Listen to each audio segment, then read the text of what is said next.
how to sketch this curve.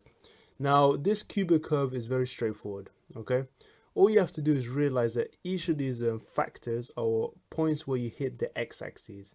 For example, x minus 3 means you hit the x-axis at +3. So let's assume +3 is here. Whereas x plus 4 means you hit the x-axis at -4. So let's go back and say -4 is here. Now typically a cubic curve always looks like a snake going from the bottom to the top.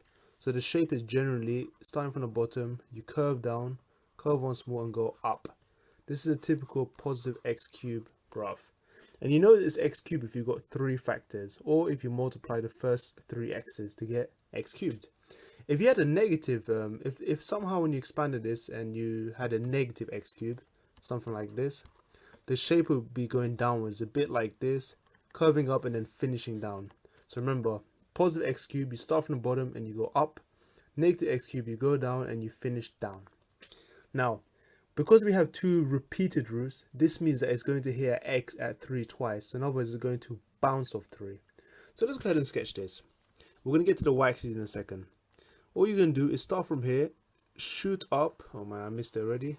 Go down and then bounce on this and then go up. And that's it. You don't necessarily need to draw the arrow, but I'm just doing it for demonstration purposes, yeah? So again, this has to hit at -4 and hit here at +3.